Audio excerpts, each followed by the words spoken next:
پیشاب کی گندگی سے اپنے آپ کو نہیں بچاتا تھا، جس کے لیے جملہ فرمایا لا یستتر، اور مسلم شریف کی روایت میں لا یستنزہ.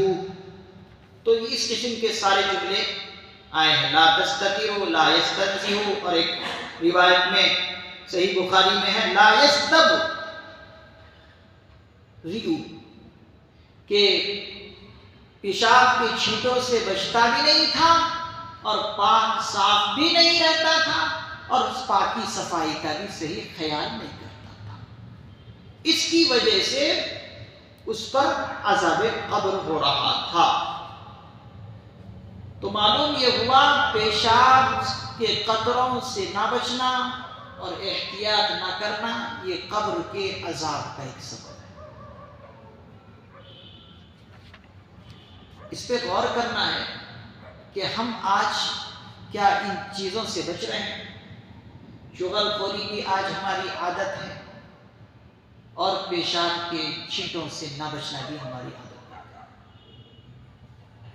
ہم پیشاب کرتے ہیں، صحیح طور پر ہمارا خیال نہیں رہتا کہ پیشاب کے چھینٹے تو ہم پر نہیں پڑے، بس ہمیں جلدی جلدی گئے اور قضاء حاجت کر کے نکل. پیشاب کے چھینٹے یہ بہت خطرناک ہیں کہ اس کی وجہ سے قبر میں عذاب ہو رہا ہے. حضور نے خود دیکھا کہ عذاب کا جو سبب ہے پیشاب کے چھینٹوں سے نہ بچنے کی وجہ سے. آج ہمارے ایسے نوجوان جن کو کوئی بھی عذر نہیں ہے، پیروں میں درد بھی نہیں ہے، کوئی عذر بھی نہیں ہے، لیکن دیکھا دیکھی ایک دوسرے کو دیکھ کر کھڑے ہو کر پیشاب کرنا شروع کر دیتا. پیشاب کے لیے جو جگہ متعین ہے پیشاب خانے، وہاں پر کھڑے ہو کر پیشاب کرنا شروع کر دیتا. کوئی عذر نہیں، کوئی پریشانی نہیں، بس دیکھا دیکھی. بھائی جب انسان بیٹھ کر پیشاب کرتا ہے تو اس میں بھی اگر ذرا بیلنس خراب ہوا تو پیشاب کے چھینٹے آتے ہیں.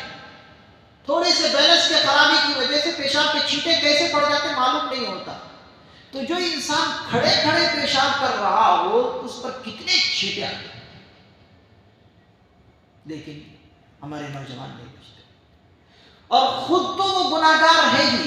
ایک تو کھڑا ہو کر پیشاب کرنے کی وجہ سے گناہگار، اور چھینٹوں سے نہ بچنے کی وجہ سے گناہگار. پھر ساتھ ہی ساتھ کپڑے اس کے آلودہ ہوتے ہیں، گندے ہوتے ہیں ان چھینٹوں کی وجہ سے، اس کا الگ گناہگار.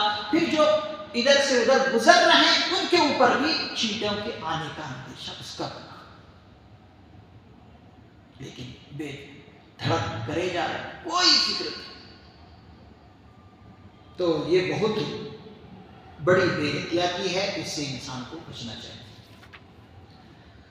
اور ایک اور بات حضور نے اس کے تعلق سے یہ کہی، ارشاد فرمایا کہ جب ایسا دیکھا حضور نے تو ایک عمل کیا کہ حضور نے